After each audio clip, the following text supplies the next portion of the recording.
कहानी की शुरुआत में हम मियोक नाम की एक लड़की को देखते हैं जो कि क्लास के बीचों बीच खुद को फांसी लगा रही थी और उसके चारों तरफ 4 दूसरे स्टूडेंट्स खड़े हुए थे जो मियोक को ऐसा करते हुए देख रहे थे लेकिन उसे रोक नहीं रहे थे। अब कुछ ही पलों में मियोक फांसी लगाकर अपनी जान ले लेती है, पर तभी इस क्लासरूम में यूरा नाम की एक और लड़की आती है जो मियोक की ही बेस्ट फ्रेंड थी और वो उसे बचाने के मकसद से यहाँ आई थी, लेकिन तब तक काफी देर हो चुकी थी और मियोक की वही मौत हो जाती है, जिसको देखकर यूरा वहीं बैठकर रोने लगी। पर तभी उसके सामने मियोक की आत्मा आई जो उसे कहती है तुम्हें मुझे बचाना चाहिए था, और फिर अगले ही पर डरते हुए यूरा की आंख खुल जाती है। उसे पता चला कि ये तो बस उसका एक बुरा सपना था, मगर ये सच भी था क्योंकि 10 साल पहले यूरा की हाई स्कूल की बेस्ट फ्रेंड मियोक ने खुद को खत्म कर लिया था, बिल्कुल ऐसे। और उसी के बुरे सपने यूरा को डराते रहते थे, जिसके पीछे एक बहुत बड़ा और गहरा राज था जो हमें आगे पता चलेगा। फिर यूरा अपने हाई स्कूल के दोस्तों को मैसेज करती है और उनसे आज शाम मिलने का फैसला कर लेती है, जिसके बाद शाम में हम यूरा को अपने दोस्तों के साथ देखते हैं जो कि वही 4 फ्रेंड्स थे जिन्हें हमने यूरा के सपने में मियोक के चारों तरफ खड़े हुए देखा था। इनमें 2 लड़की थे, एक का नाम था जुनताई, एक लड़की थी जो जुनताई की दोस्त है, फिर एक और दोस्त आया जो यूरा का दोस्त है। फिर अब यहाँ पर बात करते हुए यूरा जुनताई को बाहर लेकर जाती है और अकेले में उससे पूछती है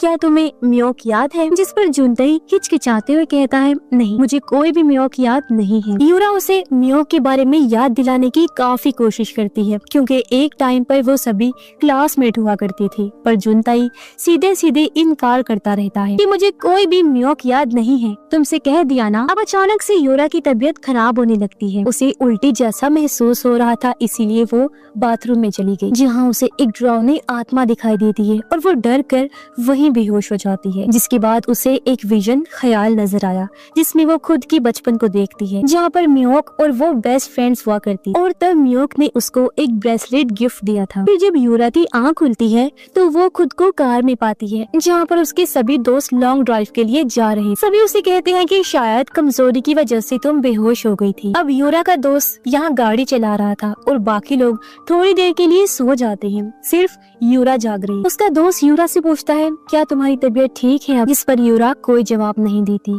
और जब वो पीछे मुड़कर देखता है तो उसे वहाँ पर एक भयानक आत्मा दिखाई देती है। जिसके बाद ये सीन यही कट हो जाता है। अब अगले सीन में हम सभी दोस्तों को उसी क्लासरूम में देखते हैं जिसके सपने यूरा को आया करती। सब बहुत ज्यादा हैरान होते हैं कि वो अचानक यहाँ कैसे आ गई, लेकिन किसी के पास इसका कोई जवाब नहीं था। साथ ही सभी के सेल फोन्स गायब। यूरा तब नोटिस करती है कि ये वही क्लासरूम है और ये वही स्कूल है जहाँ वो पढ़ा करती। सभी यूरा की बात से एग्री करते हैं